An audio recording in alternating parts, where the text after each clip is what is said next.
Picture this. It's 218 BC, and you're leading a massive army of 70,000 soldiers, 20,000 horses, and 37 elephants across some of the most treacherous snow-capped mountains in the ancient world. And oh, did I mention the local tribes are eager to see you fail, while winter is setting in and you're running out of food. Sounds like a nightmare, right? Well, this was the reality for one of history's greatest military minds, the Carthaginian general Hannibal, who took on the Alps with his army in one of the most audacious military maneuvers ever attempted. The setup: Rome, Carthage, and the dreaded Second Punic War. Before we dive into the snow, mud, and chaos of Hannibal's daring alpine adventure, let's set the stage. The Romans and the Carthaginians have been locked in a bitter struggle for dominance over the Mediterranean during the Second Punic War. Think of it as the ancient world's version of a fierce rivalry between two top sports teams, except this rivalry involved much more bloodshed, and neither side had cheerleaders or a halftime show. Carthage, a mighty city-state located in modern-day Tunisia, had a reputation for maritime prowess, controlling vast swaths of the Mediterranean coastline. Meanwhile, Rome, which had already cemented itself as the dominant land power, sought to expand its influence, and in the process, wanted to crush Carthage once and for all. They figured that the best way to do this was by invading Carthage's territory, using their naval superiority. But here's the twist. Carthage wasn't about to take this lying down. Instead of waiting for the Romans to strike, they decided to hit the Romans where it hurt the most, right in the heart of Italy. And who better to lead the charge than Hannibal Barca, the brilliant, slightly mad general with a passion for bold, unpredictable strategies. Hannibal's wild plan: cross the Alps with elephants. Now, here's where things get really interesting. The fastest way to get from Carthage to Italy was by sea, but Hannibal didn't have the fleet or the ports to pull off such a naval invasion. So, what does a genius military strategist do when faced with such a problem? He looks at a mountain range and says, "I'm taking my entire army, including elephants, through that." The Alps, towering at 7,700 feet above sea level, were a daunting natural barrier between the Carthaginians and their goal. But to Hannibal, this was just another challenge to conquer. This wasn't just a journey through mountains, it was a journey that could change the course of history. The bold trek, crossing snow, ice, and hostile tribes. In late September or early October of 218 BC, Hannibal's army began their trek toward the Alps. With snow beginning to fall and winter quickly approaching, the pressure was on. The plan was to navigate the narrow mountain passes, avoid the hostile local tribes, and make their way into the Italian peninsula before the harsh conditions completely crippled the army. Hannibal's forces were hardly small. Imagine 70,000 soldiers, 20,000 horses, and 37 elephants. Yes, elephants trudging up the mountains. It wasn't exactly the ideal light and fast army. But then again, Hannibal wasn't looking for a stroll in the park. He was looking for a statement that would make the Romans rethink their arrogance. But it wasn't all smooth sailing, or rather, smooth trekking. The Carthaginians faced extreme weather conditions, steep ascents, and a series of narrow, treacherous mountain passes. To make matters worse, they had to contend with fierce local tribes who weren't exactly welcoming to foreigners trying to march through their lands. In fact, these tribes would attack the Carthaginian forces, making the journey even more perilous. The terrain, a beast of its own. As if crossing the Alps wasn't enough of a challenge, the terrain itself was brutal. Imagine scrambling up rocky slopes, your feet slipping and sliding in snow and ice, while hostile tribes lurked in the shadows. Sounds like the worst hiking trip ever, right?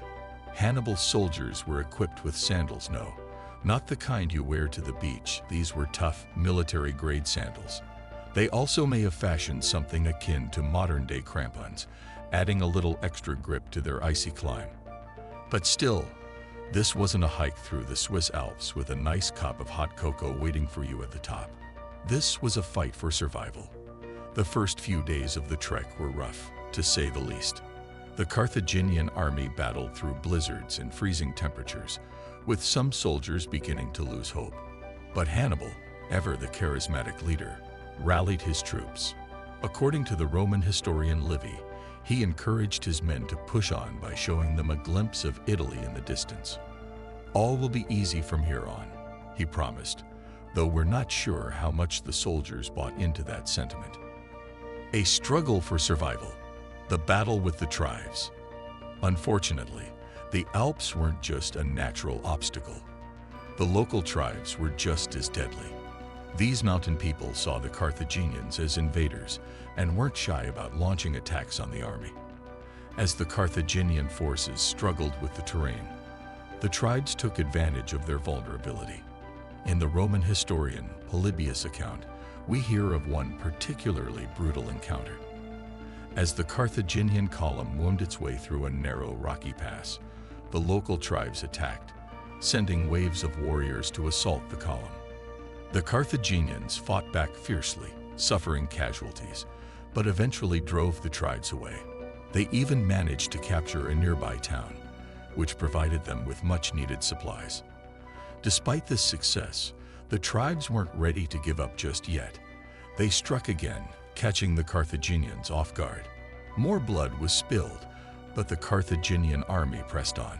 The battle for survival wasn't just about fighting armies, it was about surviving the elements, dealing with starvation, and holding together a fragile supply chain.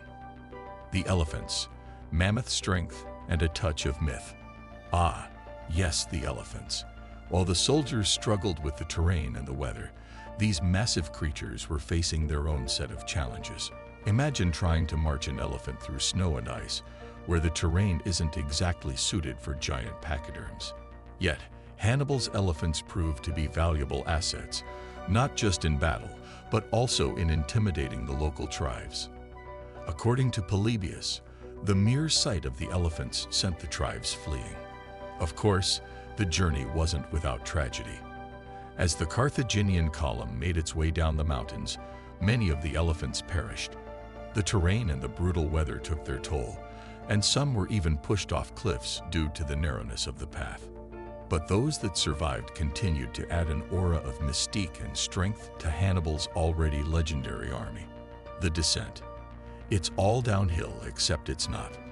The descent from the Alps proved even more treacherous than the climb up.